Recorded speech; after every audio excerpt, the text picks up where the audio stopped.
ಲಕ್ಷ್ಮಿ ಲಕ್ಷ್ಮಿ ನಿಮ್ದಕ್ಕೆ ನಿಂತ್ಕೊಳ್ಳಿ, ನಾವು ಅಷ್ಟೊತ್ತಿಂದ ನಿಮ್ದಕ್ಕೆ ಕೂಗ್ತಾ ಇದ್ದೀವಿ ಅಲ್ಲ. ಹಾಂ ಅಕ್ಕ ನಿಂತ್ಕೊತೀನಿ. ನೋಡು ಲಕ್ಷ್ಮಿ, ನಿಮ್ದಕ್ಕೆ ಮರ್ಕೆ ಇದ್ರಲ್ಲ ಬಹುತ್ ಖತರ್ನಾಕಿ ಹೈ. ನೀವು ಇವತ್ತಿಗೆ ನೋಡಿ ಅಳ್ತಾ ಇದ್ದೀರಾ, ನಾವು ಮುಂಚೆಗೆ ನೋಡ್ಬಿಟ್ಟಿದ್ದೀವಿ ನಿಮ್ಮ ಮರದ್ಗೆ. ನೀವು ಇದನ್ನೆಲ್ಲ ನನ್ನ ಹತ್ರ ಹೇಳ್ಬೋದಿತ್ತಲ್ಲಕ್ಕ ಮುಂಚೆನೆಯ. ಗೊತ್ತಾಗಿದ್ರೆ ನಿಮ್ದಕ್ಕೆ ಏನ್ಗೆ ಮಾಡ್ತಿದ್ರಿ, ಹೋಗಿ ಜಗಳಕ್ಕೆ ಮಾಡ್ತಿದ್ರಿ. ಓಹೋ, ಆ ಥರ ಮಾಡೋಕ್ಕೆ ಆಗೋದಿಲ್ಲ, ಯಾಕೆಂದರೆ ಅವಳು ಬಹಳ ಚಾಲ್ತಿ ಇದ್ದಾಳೆ. ನೀವು ಬುದ್ಧಿವಂತಿಕೆಯಿಂದ ನೋಡಿ ನಿಮ್ಮ ಮರ್ದನ ನಿಮ್ಮ ಕಡೆ ಕರ್ಕೋಬೇಕು. ಆದರೆ ಅದೇ ಅಕ್ಕ, ಅದು ಹೇಗಾಗುತ್ತೆ ಅಕ್ಕ? ಅವ್ನು ನೋಡಿದ್ರೆ ನಾನು ಬೇಡವೇ ಬೇಡ ಅಂತಿದ್ದಾನೆ, ನೀವು ನೋಡಿದ್ರೆ ಹಿಂಗೆ ಹೇಳ್ಕೊಡ್ತಿದ್ದೀರಾ. ನೋಡು ಲಕ್ಷ್ಮಿ, ಐಡಿಯಾಕ್ಕೆ ಕೊಡೋದು ನಮ್ಮದು ಮತ್ತು ಲತಕ್ಕೆ ಜವಾಬ್ದಾರಿ.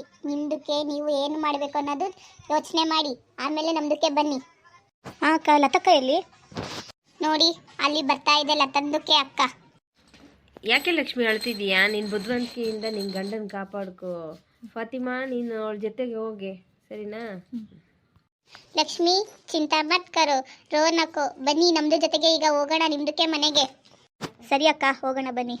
ಇದಕ್ಕೆ ಕಣ್ಣೀರಿಗೆ ಒರೆಸ್ಕೊಳ್ಳಿ. ಮತ್ತೆ ರೋಡಲ್ಲಿ ಹೋಗ್ಬೇಕಾರೆ ಯಾರಾದರೂ ಕೇಳ್ತಾರೆ ಏನಾಗಿದೆ ನಿಮ್ದಕ್ಕೆ ಅಂತ. ಅವಾಗ ಎಲ್ರೂ ಹತ್ರನೂ ನಿಮ್ದು ಪ್ರಾಬ್ಲಮ್ಗೆ ಹೇಳ್ಕೊಂಡ್ಬಿಟ್ರೆ ಮತ್ತೆ ಇನ್ನೂ ದೊಡ್ಡಗೆ ಸಮಸ್ಯೆ ಆಗುತ್ತದೆ. ನಮ್ಮನೆ ದರಿದ್ರದಳು ಎಲ್ಲೋದ್ಲಪ್ಪ, ಇಷ್ಟೊತ್ತಾದರೂ ಬಂದಿಲ್ಲ. ಎಲ್ಲೆಲ್ಲಿ ಬೀದಿ ತಿರ್ಗಕ್ಕೆ ಹೋಗಿದ್ದಾಳೋ. ಲಕ್ಷ್ಮಿ ನಿಮ್ದಕ್ಕೆ ಬಹು ನೋಡಿ ಅಲ್ಲೇ ಕುತ್ಕೊಂಡಿದೆ, ಏನ್ಗೆ ಮಾಡೋದು ಈಗ? ಏನು ಮಾಡಂಗಿಲ್ಲ ಅಕ್ಕ, ಈಗ ಸೀದಾ ಒಳಗೆ ಹೋಗ್ಬೇಕಷ್ಟೇ. ಏಯ್ ನಿಂತ್ಕೊಳ್ಳ, ಎಲ್ಲೇ ಹೋಗಿದೆ ಇಷ್ಟ ತನಕ? ಎಲ್ಲೂ ಇಲ್ಲ ಅತ್ತೆ, ಹಿಂಗೆ ಸ್ವಲ್ಪ ಹೊರಗೆ ಹೋಗಿದ್ದೆ ಹೊಲದ ತಕ್ಕ. ನಿಮ್ದು ಬೇಟಾಕ್ಕೆ ರಾಸ್ಲೀಲಕ್ಕೆ ನೋಡಕ್ಕೆ ಹೋಗಿದ್ರು. ಏನ್ಗೆ ಮಾಡ್ತೀರಿ ಇವ್ರದಕ್ಕೆ? ಅಲ್ಲ ಕಡೆ ಫತಿ, ಏನೋ ಅಂದಲ್ಲ ಜೋರಾಗಿ ಹೇಳ ಅದನ್ನೇ. ನಿಮ್ದಕ್ಕೆ ನಾನು ಏನ್ಗೆ ಹೇಳಿಲ್ಲ, ನಿಮ್ದಕ್ಕೆ ಭಾಳ ಕನ್ಫ್ಯೂಸ್ಗೆ ಮಾಡ್ಕೊಂಡಿದ್ದೀರಿ. ಏನೇ ಫತಿ, ಆರಾಮಾಗಿ ಬಂದ್ಬಿಟ್ಟಿದ್ಯಾ ನನ್ನ ಸೊಸೆ ಜೊತೆ? ಎಲ್ಲೋಗಿದ್ರೆ ಊರಡ್ಡಾಡಕ್ಕೆ? ನಿಮ್ದಕ್ಕೆ ಗೊತ್ತಿಲ್ಲ ಸುಜಾತ ಅಕ್ಕ, ಅಲ್ಲಿ ಸಿದ್ದರಾಮಯ್ಯಕ್ಕೆ ಬಂದಿದ್ರಂತೆ. ನಾವೆಲ್ಲ ಹೋಗಿ ವೆಲ್ಕಮ್ಗೆ ಮಾಡಕ್ಕೆ ಹೋಗಿದ್ವಿ. ಬರ್ತಿದ್ರಾ ನೀವು? ಅಲ್ಲ ಕಣೆ ಫತಿಮಾ, ಬರೀ ಮಾತಾಡ್ಸಿದ್ಕೆ ಹಿಂಗೆ ಮಾತಾಡ್ತೀಯಲ್ಲ? ನಿಮ್ದು ಜೊತೆಗೆ ಮಾತಾಡೋಕ್ಕೆ ನಮ್ದಕ್ಕೆ ಇಷ್ಟ ಇಲ್ಲ, ಆದರೂ ನಿಮ್ದಕ್ಕೆ ಮಾತಾಡಿಸ್ತೀರಿ. ನಾವಿನ್ನೇ ನಿಮ್ದಕ್ಕೆ ಆನ್ಸರ್ಗೆ ಏನ್ಗೆ ಕೊಡಬೇಕು? ಏನು ಅಂತೀಯಲ್ಲ ಫತಿಮಾ? ಏನು ಅಂದಿಲ್ಲ ಸುಜಾತ್ಗೆ ಅಕ್ಕ, ನಮ್ದಕ್ಕೆ ಮನೆಗೆ ಹೋಗ್ತೀವಿ ಈಗ. ಅಲ್ಲ, ಇವಳು ಮಾತಾಡ್ತಾಳೆ ಆದರೂ ಅಂದಿಲ್ಲ ಅಂತಲ್ಲ. ನನ್ನ ಕೈಗೆ ಸಿಗಾಕಂಡು ಇವಳು ನನ್ನ ಸೊಸೆ ಫಸ್ಟು ನಮ್ಮ ಮನೆಯೊಳಗೆ ಗ್ರಾಚಾರ ಬಿಡಿಸ್ತೀನಿ. ಏಯ್ ಏನೇ ಮಕ್ಕ ನೋಡ್ತಿದ್ಯಾ? ಹೋಗಿ ಒಳಗೆ, ಬೇರೆ ಕೆಲಸ ಇದ್ರೆ ಮಾಡ್ಕೋಗೆ ಹೋಗಿ. ಸರಿ ಅತ್ತೆ, ಹೋಗ್ತೀನಿ. ನಮ್ದಕ್ಕೆ ಇನ್ನು ಮನೆಗೆ ಹೋಗ್ತೀವಿ, ಇಲ್ಲಾಂದ್ರೆ ನಮ್ಮ ಮರ್ದು ಇತ್ತಲ್ಲ ಮತ್ತೆ ನಮಗೆ ಡೈವರ್ಸ್ಗೆ ಕೊಟ್ಬಿಡ್ತಾರೆ. ಸರಿ ಅಕ್ಕ, ಸಾಕಲ್ಲಿ ಮಾತಾಡಿದ್ದು, ನಡಿ ಒಳಗೆ ಅಂದೆ. ಅಲ್ಲ, ಈ ಬಿಣ್ಣನ್ ಕಿತ್ತಿ ಯಾಕೆ ಹಿಂಗೆ ಬರ್ತಾಳೆ? ಅದ್ರ ಜೊತೆ ನನ್ನ ಸೊಸೆ ಬೇರೆ ಹೋಗ್ತಾಳಲ್ಲ. ಏನಾದರೂ ಕುಚ್ಚು ನಡೆಸ್ತಿದ್ದಾರಾ ಇಬ್ರು ಸೇರಿ? ಯಾರಿಗೊತ್ತು? ಇವಳು ನೋಡಿದ್ರೆ ಏನು ಗತಿ ಇಲ್ದಾರ ಮನೆಯಿಂದ ಕರ್ಕೊಬಂದ ನನ್ನ ಗಂಡ. ನನ್ನ ಮಗುಂಗೆ ಅಂತ ಅವಳಿಗೆ ಸಿಕ್ತಿರೋ ರಾಜ್ಕುಮಾರ್ ನಂಗಿರೋ ನನ್ನ ಮಗುಂಗೆ ಹೋಗಿ ಅಂತ ಭಿಕಾರಿ ತಂದು ಕಟ್ಟಿದ್ದೀನಿ. ಎಲ್ಲ ನಮ್ಮ ಹಣೆ ಬರ. ನನ್ನ ಮಗ ಎಲ್ಲೋದ್ನಪ್ಪ? ಇವನು ನಡೆಯೋದು ಭಾಳ ಕಷ್ಟ ಐತೆ. ಏ ಲಕ್ಷ್ಮಿ ಹೇಳಿ ಅತ್ತೆ, ಏನಂತ? ಎಲ್ಲೇ ನನ್ನ ಮಗ? ಕಾಣಂಗೆ ಇಲ್ವಲ್ಲ ಬೆಳಗಿಂದನು. ನಿಮ್ಮ ಮಗ ಅಲ್ಲಿ ಗದ್ದೆಯಲ್ಲಿ ಅವಳ ಜೊತೆಗೆ ಲಲ್ಲ ಹೊಡಿತಿದ್ದ, ಅದನ್ನ ನೋಡ್ಕೊಂಡು ಬಂದಿದ್ದೀನಿ. ಈಗ ನೀವು ಬೇರೆ ನೋಡ್ತೀರಾ?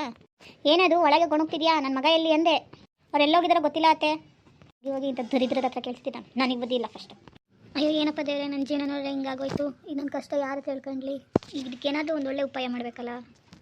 ಅಮ್ಮಂಗೆ ಫೋನ್ ಮಾಡಿದ್ರು ಮಾತಾಡೋಣ. ಅಯ್ಯೋ ಬೇಡಪ್ಪ, ಮತ್ತೇನಾದ್ರು ಫೋನ್ ಮಾಡಿದ್ರೆ ಅವರು ಗಾಬರಿ ಆಗ್ತಾರೆ. ಅವಾಗ ಅವ್ರು ಇನ್ನೂ ಗಾಬರಿ ಆಗ್ತಾರೆ. ಹಾಕ್ಬೇಕು. ಏನು ಮೇಡಮ್ ಅದು ತುಂಬ ಡೀಪಾಗಿ ಯೋಚನೆ ಮಾಡ್ತಿದ್ದೀರಾ? ಏನು ಹೆಂಗೆ ಇವನೊಂದು ಸರಿ ದಾರಿಗೆ ತರೋದು ಅಂತನಾ? ನೀನೊಂದು ಸರಿ ದಾರಿಗೆ ತರಬೇಕಾ? ಇನ್ನಂತ ಹುಟ್ಟು ನೋಡಿದ್ರೆ ಏನು ಪಕ್ಕಕ್ಕೆ ಮುಸಲ್ಲ. ಅವಳ ಒಳ್ಳೆ ಬೆದ್ರುಗೊಂಬೆ ಅಂತವಳು ಬಂದಿದ್ದಾಳೆ ಅಂತ ಇಷ್ಟೊಂದು ಹಾರಾಡ್ತಿದ್ಯಾ? ಸರಿ, ನಾನು ಚೆನ್ನಾಗಿಲ್ಲ ಅಂತ ಇವಳು ನನ್ನೇನು ಕಿಂಡಲ್ ಮಾಡ್ತಿದ್ದಾಳ ಏನು? ಇಷ್ಟು ದಿನ ಇಲ್ಲದ್ದು ಇವತ್ತೇನು ಇಷ್ಟು ದೊಡ್ಡಕ್ಕೆ ಮಾತಾಡ್ತಿದ್ದಾಳಲ್ಲ ಇವಳು. ಇಂಥ ಆಟ ಎಲ್ಲ ನನ್ನ ಹತ್ರ ನಡೆಯಲ್ಲ. ಡೈವರ್ಸ್ ಕೊಟ್ಟು ಹೋಗ್ತಾ ಇರ್ಬೇಕು ನಿಮ್ಮ ಅಪ್ಪನ ಮನೆಗೆ. ಡೈವರ್ಸಾ? ಅದು ನಾನು ನಿನಗೆ ಕೊಡ್ತೀನ? ಮನ್ಸಲ್ಲಿ ಊಹೆ ಮಾಡ್ಕೊಬೇಡ. ನಾನಂತೂ ನಿನಗೆ ಡೈವರ್ಸ್ ಕೊಡಲ್ಲ. ಡೈವರ್ಸ್ ಕೊಟ್ಟರೆ ನಿಮ್ಮಿಬ್ರೂ ನೆಮ್ಮದಿಯಾಗಿರಕ್ಕೆ ಬಿಡಲ್ಲ. ನಿಂದು ಅತಿ ಆಯ್ತು ಕಣೆ. ಬರ್ತಾ ಕೊಬ್ಬು ಜಾಸ್ತಿ ಆಗ್ತೈತೆ ನಿನಗೆ. ಕೊಬ್ಬು ಅದು ಹೆಂಗೆ ಬರುತ್ತೆ ಹೇಳ್ರಿ? ಕೊಬ್ಬು ನೋಡೋಣ. ನಿಮ್ಮಂತ ಏನು ಕಳ್ಳಾಕಂತ್ರೆ ಆಟ ಆಡ್ತಿಲ್ಲ, ನೆನಪಿರಲಿ. ನೀನು ಈ ಮನೆಗೆ ಇಟ್ಕೊಂಡಿದ್ದೇ ಜಾಸ್ತಿ ಆಗಿತ್ತೆ. ಫಸ್ಟು ನಿನಗೆ ಕತ್ತಿರ್ದು ಆಚೆಗೆ ತಳ್ತೀನಿ. ಆಚೆಗೆ ತಳ್ತೀರಾ? ತಳ್ಳಿ ನೋಡೋಣ. ನೀವೇನಾದರೂ ನಾನು ಕತ್ತಿರ್ದು ಆಚೆಗೆ ತಳ್ಳಿದ್ರೆ ಅಂದರೆ ಊರವ್ರನ್ನೆಲ್ಲ ಕೂರಿಸಿ ಪಂಚಾಯಿತಿ ಕೇಳ್ತೀನಿ. ನೋಡ್ತೀನಿ ಅದು ಎಷ್ಟು ಚೆನ್ನಾಗಿ ನಾವು ಮದುವೆ ಆಗ್ತೀರಾ ನೀವು ಅಂತ. ನಿನ್ನ ಹತ್ರ ಮಾತಾಡ್ತಿದ್ದೀನಲ್ಲ, ಅಚ್ಚೆ ಹೋಗಿ ನಾನು ಈ ಮನೆಯಲ್ಲಿದ್ದು ಧೈರ್ಯದಿಂದ ಜೀವನ ಮಾಡ್ತೀನಿ. ನಿನಗೂ ನಿಮ್ಮ ಅಮ್ಮಂಗೂ ಒಳ್ಳೆ ಪಾಠ ಕಳಿಸಿ ನಾನು ಈ ಮನೆಯಿಂದ ಹೊರಗೆ ಹೋಗೋದು. ಮೊದಲು ನಿನ್ನ ಈ ಮನೆ ಬಿಟ್ಟು ಓಡಿಸ್ಲಿಲ್ಲ, ನಾನು ನಮ್ಮ ಅಪ್ಪನ ಮಗನೇ ಅಲ್ಲ. ಛೇ, ದರಿದ್ರಗಳ ಹತ್ರ ಮಾತಾಡಿ ತಡೆಯಲ್ಲ ನೋವು ಬಂತು. ಒಳ್ಳೆ ಉಚ್ಕೆರಕ್ಕಿ ಸವಾಸ ಆದಂಗಾಗೈತಿ. ನನ್ನ ಜೀವನನೇ ಬರ್ಬಾದ್ ಮಾಡಿಕ್ಕಿದ್ದಾಳೆ ಅವಳು. ಅಯ್ಯೋ ದೇವ್ರೆ, ಈಗೇನೋ ಇಷ್ಟು ಧೈರ್ಯದಿಂದ ಮಾತಾಡಿದೆ. ಅವ್ರು ಹೋದ್ಮೇಲೆ ನನಗೆ ಅಷ್ಟೊಂದು ಧೈರ್ಯನೇ ಇಲ್ವಲ್ಲ. ಏನು ಮಾಡೋದಪ್ಪ? ಹಲೋ ಹೇಳು ಲಕ್ಷ್ಮಿ, ಏನು ಮಾಡ್ತಿದ್ದೀಯಾ? ಏನೂ ಇಲ್ಲ ಅಕ್ಕ, ಕುತ್ಕೊಂಡಿದ್ದೆ. ಅದಕ್ಕೆ ಫೋನ್ ಮಾಡಿದೆ, ಏನಾದರೂ ಮಾಡ್ಬೋದಾ ಅಂತ. ಮಾಡ್ಬೋದು, ಆದರೆ ನೀನು ಇದಕ್ಕೆಲ್ಲ ಸಹಾಯ ಮಾಡಬೇಕಷ್ಟೇ. ಏನು ಮಾಡಬೇಕು ಅಕ್ಕ? ಏನಿಲ್ಲ, ಹಂಗೆ ಮಾಡಿ ಹಿಂಗೆ ಮಾಡಿ ಹಿಂಗೆ ಮಾಡಿ ಹಂಗೆ ಮಾಡಿ ಅಷ್ಟೇ. ನಿಜ ಅಕ್ಕ? ಓ ನಿಜ ಕಣೆ, ನೀ ಸ್ವಲ್ಪ ಸಹಾಯ ಮಾಡು ಅಷ್ಟೇ ಸಾಕು. ಅಕ್ಕ ನನ್ನಿಂದ ಏನಾಗಬೇಕು ಅಂತೇಳಿ ನಾನು ಸಹಾಯ ಮಾಡ್ತೀನಿ. ಏನಿಲ್ಲ, ನಿಮ್ಮ ಮಾವಂಗೆ ಹೇಳು ಈ ಥರ ಹಿಂಗೆ ಅಂತ, ನಿನ್ನ ನಾದ್ನಿಗೂ ಹೇಳು ಹಿಂಗೆ ಅಂತ, ಎಲ್ಲರೂ ಸೇರಿ ಸಹಾಯ ಮಾಡಿ ಸಾಕು. ಅಮ್ಮ ಮಗಂಗೆ ಒಳ್ಳೆ ಬುದ್ಧಿ ಕಲಿಸ್ಬೋದು ನೋಡು ಲಕ್ಷ್ಮಿ. ಆಯಿತು ಅಕ್ಕ, ಮಾಡ್ತೀನಿ. ಸರಿ ಆಯಿತು ಕಣೆ, ಇನ್ನು ನಿಮ್ಮ ಅಣ್ಣನೂ ಬರೋ ಟೈಮ್ ಆಯಿತು, ನಾನು ಫೋನ್ ಇಡ್ತೀನಿ ಇನ್ನು. ಅಕ್ಕ ಸರಿ ಇಡು, ಇವತ್ತೇ ಆಯ್ತು ಅವರಿಗೆ ಮುಹೂರ್ತ. ಓಕೆ ಫ್ರೆಂಡ್ಸ್, ಈ ಕಥೆ ಇಲ್ಲೇ ಮುಗಿಸ್ತಿದ್ದೀನಿ.